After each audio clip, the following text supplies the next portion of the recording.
जय श्री कुल देवता। सोमवार के पावन दिन मृत्युंजय शिव के 108 नामों का श्रद्धा से श्रवण करें। यह दिव्य नामावली रोग, भय, अकाल मृत्यु, ग्रह बाधा, मानसिक तनाव और जीवन के संकटों से रक्षा कर आयु, शांति, साहस और शिव कृपा प्रदान करने वाली मानी जाती है। तो आइए श्रद्धा से श्रवण करें इस दिव्य नामावली पाठ का। श्री मृत्युंजय अष्टोत्तर शतनामावली। ओम मृत्युंजयाय नमः। ओम त्र्यंबकाय नमः। ओम महादेवाय नमः। ओम रुद्राय नमः। ओम शंभवे नमः। ओम शंकराय नमः। ओम नीलकंठाय नमः। ओम पशुपतये नमः। ओम स्थाणवे नमः। ओम हराय नमः। ओम ईश्वराय नमः। ओम सदाशिवाय नमः। ओम उमापतये नमः। ओम त्रिलोचनाय नमः।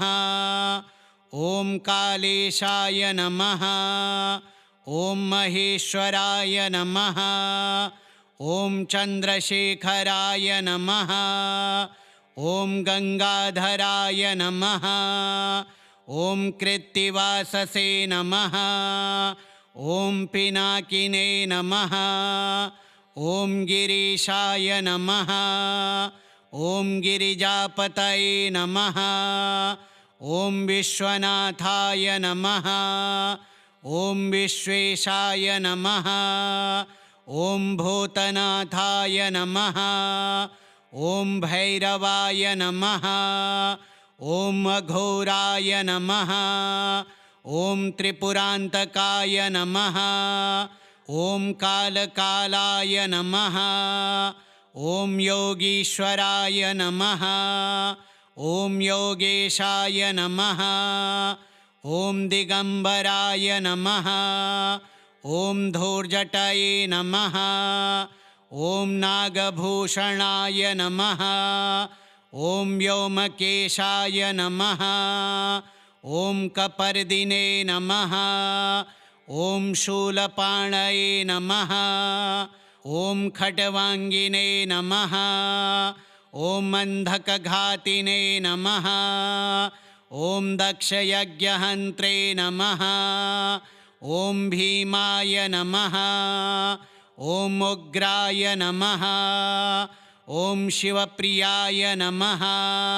ओम आशुतोषाय नमः। ओम कृपानिधये नमः। ओम दयानिधये नमः। ओम भक्तवत्सलाय नमः। ओम करुणाकराय नमः। ओम मृत्युनाशकाय नमः। ओम भयहराय नमः। ओम रोगहन्त्रे नमः। ओम दुःखहन्त्रे नमः। ओम पापनाशाय नमः। ओम तारकाय नमः। ओम मोक्षदाय नमः। ओम अभयप्रदाय नमः। ओम वरदाय नमः। ओम शुभदाय नमः। ओम सौख्यदाय नमः। ओम आयुर्दाय नमः।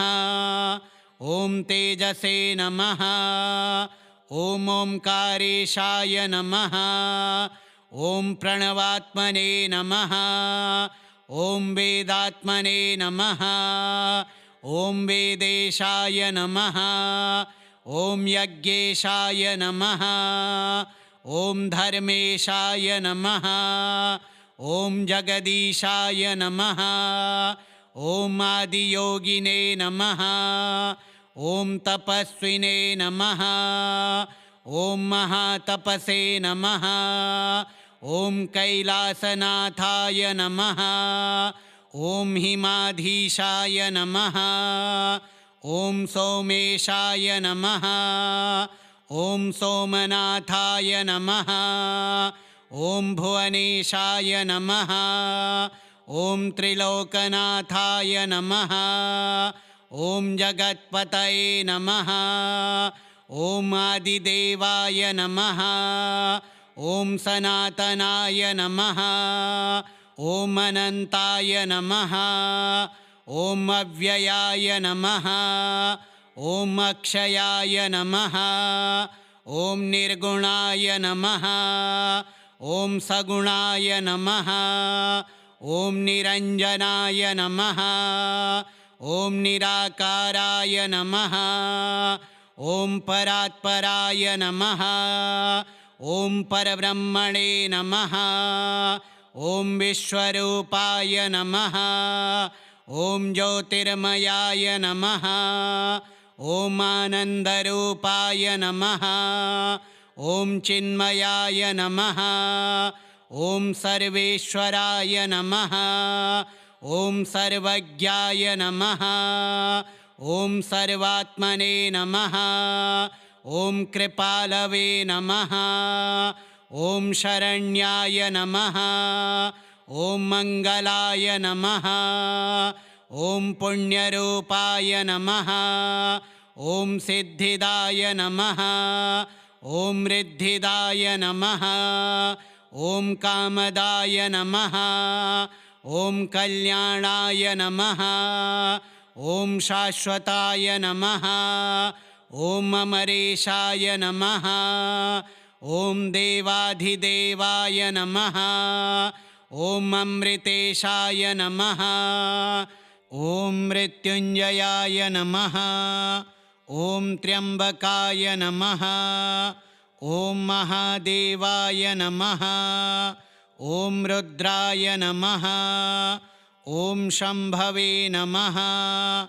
ॐ शङ्कराय नमः। ॐ नीलकण्ठाय नमः। ॐ पशुपतये नमः। ॐ स्थाणवे नमः। ॐ हराय नमः। ॐ ईश्वराय नमः। ॐ सदाशिवाय नमः। ॐ उमापतये नमः। ॐ त्रिलोचनाय नमः। ॐ कालेशाय नमः। ॐ महेश्वराय नमः। ॐ चन्द्रशेखराय नमः। ॐ गङ्गाधराय नमः। ॐ कृत्तिवाससे नमः। ॐ पिनाकिने नमः। ॐ गिरीशाय नमः। ॐ गिरिजापतये नमः। ॐ विश्वनाथाय नमः। ॐ विश्वेशाय नमः। ॐ भूतनाथाय नमः। ॐ भैरवाय नमः। ॐ अघोराय नमः। ॐ त्रिपुरान्तकाय नमः। ॐ कालकालाय नमः। ॐ योगीश्वराय नमः। ॐ योगेशाय नमः। ॐ दिगम्बराय नमः। ॐ धूर्जटये नमः। ॐ नागभूषणाय नमः। ॐ व्योमकेशाय नमः। ॐ कपर्दिने नमः। ॐ शूलपाणये नमः। ॐ खट्वाङ्गिने नमः। ॐ अन्धकघातिने नमः। ॐ दक्षयज्ञहन्त्रे नमः। ॐ भीमाय नमः। ॐ उग्राय नमः। ॐ शिवप्रियाय नमः। ॐ आशुतोषाय नमः। ॐ कृपानिधये नमः। ॐ दयानिधये नमः। ॐ भक्तवत्सलाय नमः। ॐ करुणाकराय नमः। ॐ मृत्युनाशकाय नमः। ॐ भयहराय नमः। ॐ रोगहन्त्रे नमः। ॐ दुःखहन्त्रे नमः। ॐ पापनाशाय नमः। ॐ तारकाय नमः। ॐ मोक्षदाय नमः। ॐ अभयप्रदाय नमः। ॐ वरदाय नमः। ॐ शुभदाय नमः। ॐ सौख्यदाय नमः। ॐ आयुर्दाय नमः। ॐ तेजसे नमः। ॐ ओंकारेशाय नमः। ॐ प्रणवात्मने नमः। ॐ वेदात्मने नमः। ॐ वेदेशाय नमः। ॐ यज्ञेशाय नमः। ॐ धर्मेशाय नमः। ॐ जगदीशाय नमः। ॐ आदियोगिने नमः। ॐ तपस्विने नमः। ॐ महातपसे नमः। ॐ कैलासनाथाय नमः। ॐ हिमाधीशाय नमः। ॐ सोमेशाय नमः। ॐ सोमनाथाय नमः। ॐ भुवनेशाय नमः। ॐ त्रिलोकनाथाय नमः। ॐ जगत्पतये नमः। ॐ आदिदेवाय नमः। ॐ सनातनाय नमः। ॐ अनन्ताय नमः। ॐ अव्ययाय नमः। ॐ अक्षयाय नमः। ॐ निर्गुणाय नमः। ॐ सगुणाय नमः। ॐ निरञ्जनाय नमः। ॐ निराकाराय नमः। ॐ परात्पराय नमः। ॐ परब्रह्मणे नमः। ॐ विश्वरूपाय नमः। ॐ ज्योतिर्मयाय नमः। ॐ आनन्दरूपाय नमः। ॐ चिन्मयाय नमः। ॐ सर्वेश्वराय नमः। ॐ सर्वज्ञाय नमः। ॐ सर्वात्मने नमः। ॐ कृपालवे नमः। ॐ शरण्याय नमः। ॐ मङ्गलाय नमः। ॐ पुण्यरूपाय नमः। ॐ सिद्धिदाय नमः। ॐ रिद्धिदाय नमः। ॐ कामदाय नमः। ॐ कल्याणाय नमः। ॐ शाश्वताय नमः। ॐ अमरेशाय नमः। ॐ देवाधिदेवाय नमः। ॐ अमृतेशाय नमः। ॐ मृत्युञ्जयाय नमः। ॐ त्र्यम्बकाय नमः। ॐ महादेवाय नमः। ॐ रुद्राय नमः। ॐ शम्भवे नमः। ॐ शङ्कराय नमः। ॐ नीलकण्ठाय नमः। ॐ पशुपतये नमः। ॐ स्थाणवे नमः। ॐ हराय नमः। ॐ ईश्वराय नमः। ॐ सदाशिवाय नमः। ॐ उमापतये नमः। ॐ त्रिलोचनाय नमः। ॐ कालेशाय नमः। ॐ महेश्वराय नमः। ॐ चन्द्रशेखराय नमः। ॐ गङ्गाधराय नमः। ॐ कृत्तिवाससे नमः। ॐ पिनाकिने नमः। ॐ गिरीशाय नमः। ॐ गिरिजापतये नमः। ॐ विश्वनाथाय नमः। ॐ विश्वेशाय नमः। ॐ भूतनाथाय नमः। ॐ भैरवाय नमः। ॐ अघोराय नमः। ॐ त्रिपुरान्तकाय नमः। ॐ कालकालाय नमः। ॐ योगीश्वराय नमः। ॐ योगेशाय नमः। ॐ दिगम्बराय नमः। ॐ धूर्जटये नमः। ॐ नागभूषणाय नमः। ॐ व्योमकेशाय नमः। ॐ कपर्दिने नमः। ॐ शूलपाणये नमः। ॐ खट्वाङ्गिने नमः। ॐ अन्धकघातिने नमः। ॐ दक्षयज्ञहन्त्रे नमः। ॐ भीमाय नमः। ॐ उग्राय नमः।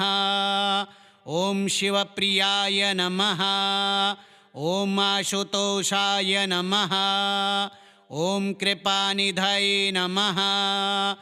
ॐ दयानिधये नमः।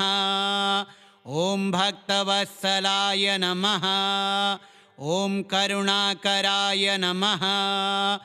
ॐ मृत्युनाशकाय नमः। ॐ भयहराय नमः। ॐ रोगहन्त्रे नमः। ॐ दुःखहन्त्रे नमः।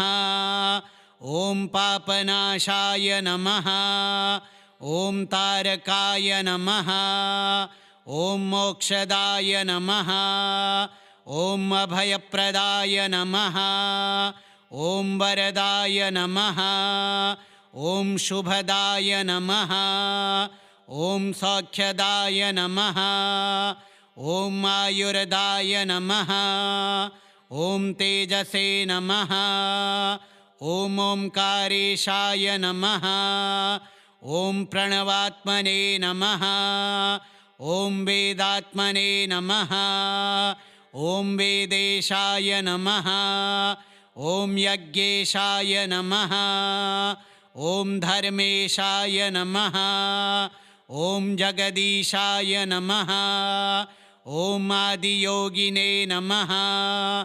ॐ तपस्विने नमः।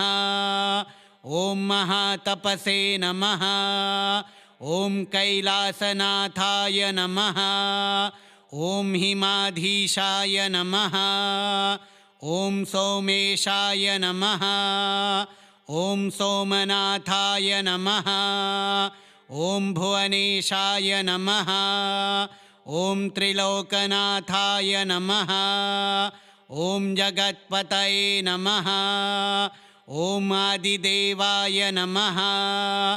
ॐ सनातनाय नमः। ॐ अनन्ताय नमः। ॐ अव्ययाय नमः। ॐ अक्षयाय नमः। ॐ निर्गुणाय नमः। ॐ सगुणाय नमः। ॐ निरञ्जनाय नमः। ॐ निराकाराय नमः। ॐ परात्पराय नमः। ॐ परब्रह्मणे नमः।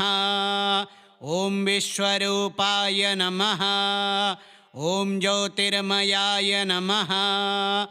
ॐ आनन्दरूपाय नमः। ॐ चिन्मयाय नमः।